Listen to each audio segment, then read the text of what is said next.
Assalamualaikum warahmatullahi wabarakatuh. Pada tugas kedua ini, saya akan membahas tentang analisis isu efektivitas kinerja individu berdasarkan tupoksi. Pada unit kerja SDN, Mandam, Kecamatan Hampang, Kabupaten Kota Baru. Identifikasi isu di sekolah. Terdapat 4 identifikasi isu di SDN Mandam, Kecamatan Hampang, Kabupaten Kota Baru. Analisis isu menggunakan teknik metode analisis USG. Metode USG yaitu salah satu cara menentukan urutan prioritas masalah dengan teknik skor 1 sampai 5 dan dengan mempertimbangkan 3 komponen dalam metode USG. 3 komponen itu yaitu yang pertama adalah urgency, seriousness, dan growth. Urgensi yaitu seberapa mendesak suatu isu harus dibahas, dianalisis, dan ditindaklanjuti. Yang kedua, seriousness yaitu seberapa serius suatu isu harus dibahas dikaitkan dengan akibat yang akan ditimbulkan. Yang ketiga, growth, seberapa besar kemungkinan memburuknya isu tersebut jika tidak ditangani segera.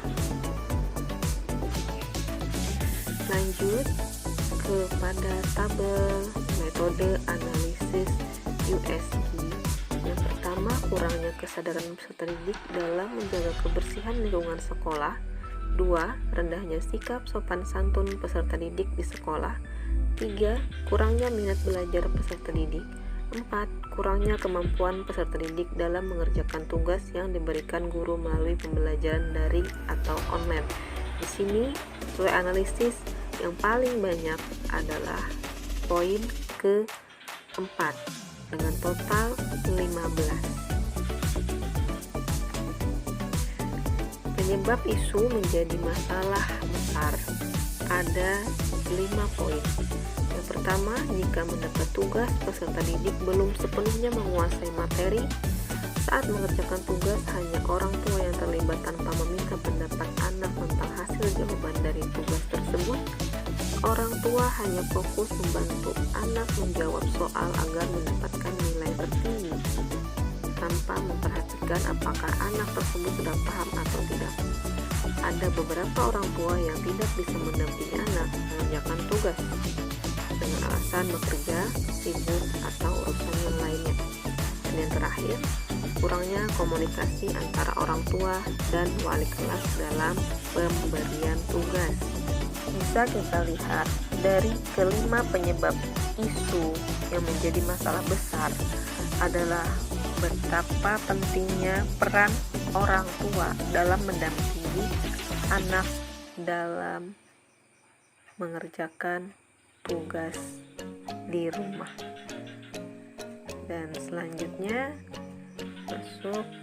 masuk pada pembahasan solusi untuk mengatasi isu tersebut adalah yaitu kita sebagai seorang guru pendidik harus mengidentifikasi atau melihat secara langsung apa saja kendala yang dihadapi peserta didik saat mengerjakan tugas di rumahnya. Salah satu cara yang dapat dilakukan guru yaitu berkunjung langsung dengan orang tua atau wali murid untuk melihat dan memperhatikan kondisi saat siswa belajar di rumah. Apakah benar mendapatkan bimbingan dari orang tua saat mendapatkan tugas dari guru, atau bahkan tidak dapat bimbingan dari orang tua karena orang tua sibuk.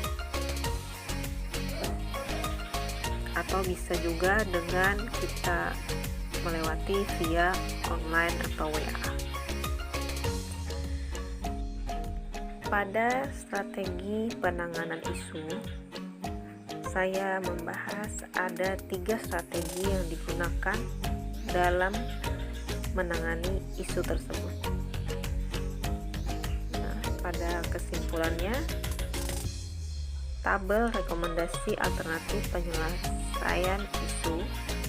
Jadi di sini isu yang saya simpulkan ada 1 isu dan penyebab beserta alternatif penyelesaiannya, tahapan setiap alternatifnya, dan hasil yang diharapkan agar siswa mampu mengerjakan tugas yang diberikan guru dalam pembelajaran online. Sekian dan terima kasih presentasi dari saya. Wassalamualaikum warahmatullahi wabarakatuh. Jangan lupa like, komen, dan